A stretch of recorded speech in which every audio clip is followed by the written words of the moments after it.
Hi, dreamers! Welcome to Fat Dreams.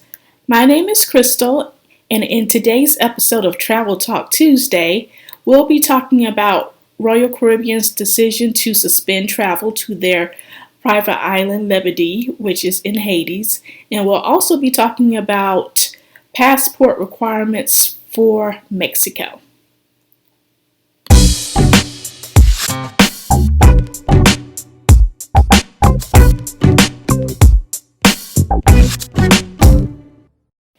Happy Tuesday, everyone. How are you guys doing? More specifically, to my fellow Southerners, are you okay? This pollen is a whole hot mess. It is everywhere. It's all on the cars. It's on the cars, it's in the cars, it's in the house, it's in my nostrils, it's up my nose. I can taste it, I can feel it on my skin. It's just one hot mess. I hate this time of year because I suffer from seasonal allergies, so my nose is running. I gotta clear my throat. It's just. Do you live in the South? How many people who are watching live in the South and is suffering from seasonal allergies because of this pollen? Leave a comment below. I'm interested if there's anybody suffering like I am. Anyway, I hope everyone's doing well. Let's get into some travel news. The first one is about Royal Caribbean suspending their cruises to Labadee, which is in Haiti. If you've been following the news on Haiti, you know that it's a real hot mess over there. It's been in the upheaval for a while, for probably the past year, but now the country has issued a state of emergency.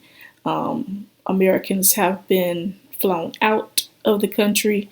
It is not safe at all there. So because of this, Royal Caribbean has decided, which I think is very wise, to suspend their cruises going to the private island. They're going to monitor the state of the country, and then when they feel like it's safe, then they'll resume travel there. But as of now, if you have a cruise and it's scheduled to go to Labadee, it's probably going to be changed, which is smart. It's better to be safe than sorry, right? Because I personally wouldn't want to be there right now, and I don't think you would either. Second story of today is requirements for passports in Mexico. Norwegian issued a letter about passport requirements, and I'm just going to read to you what it says so I don't make sure I don't miss anything, so you understand what the requirements are for Mexico. Let me put the glasses on.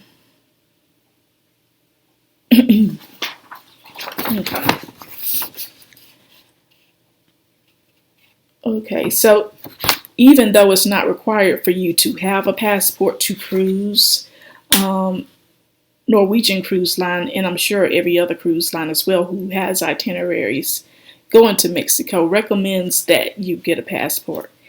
So here are the reasons why it's a good idea for you to have a passport going to Mexico. 1. Guests who miss all aboard time in a Mexican port and wish to rejoin the ship in the next Mexican port will be required to present a passport. In addition, the guests will be required to pay a visa fee, a possible fine, as well as cover the cost of transportation to the following port. Furthermore, if the guest fails to present a passport, the guest must obtain permission from the immigration department to travel to the next port of call without a passport. So this is probably, if you're on a cruise, a lot of times you'll go to Cozumel, Mexico, and then you'll also go to Costa Maya. So if you were to miss your ship for whatever reason, and you want to rejoin the ship, and if you were in Cozumel and you want to rejoin the ship in Costa Maya, then you have to have a passport to do so. or if you don't, then you're going to have to obtain permission from immigration to travel to the next port without a passport. 2. Guess who missed all aboard time at the ship's scheduled U.S. departure port and needs to travel outside the U.S. to embark the ship at the next scheduled port of call will be required to present a passport to leave and or re-enter the U.S. by air. So for whatever reason, if you missed a ship, again, this is you missing a ship, and you're in a country outside the U.S. and you need to get back to the U.S., you have to have a passport. Excuse me. Take a little sip.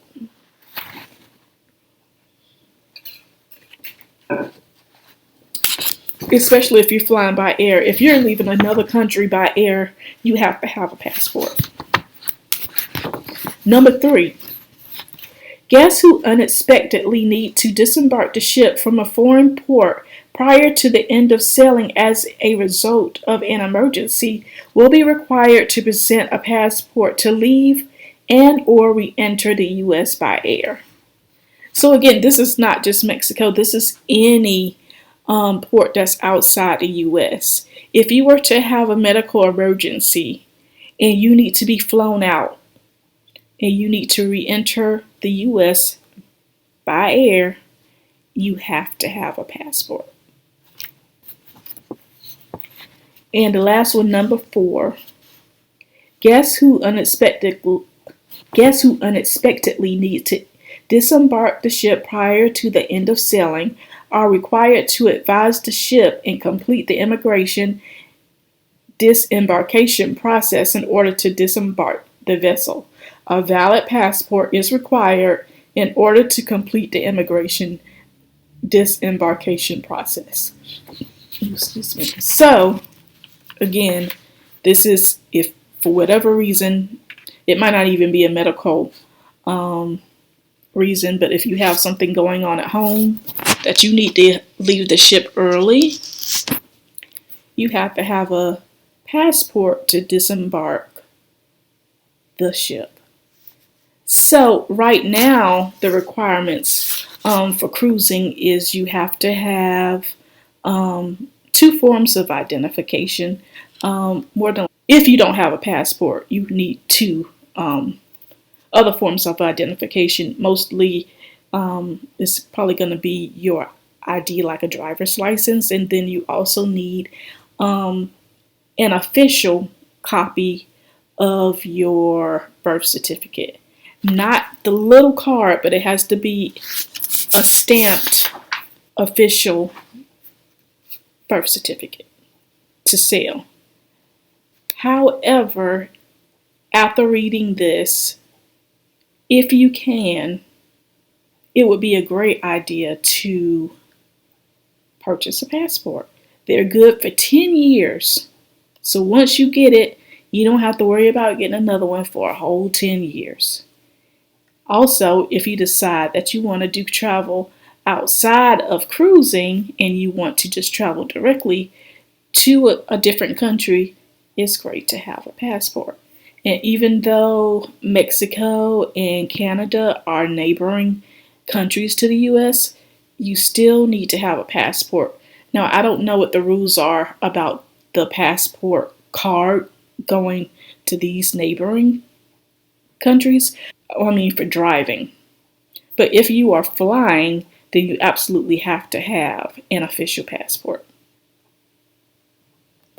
I hope you have found this travel news useful today. If you have, please give this video a big thumbs up. It will really help the channel. And if you think someone else would like to hear this information, please share it with them. So until next time, I hope you all have a great week and eat well and travel often. Bye.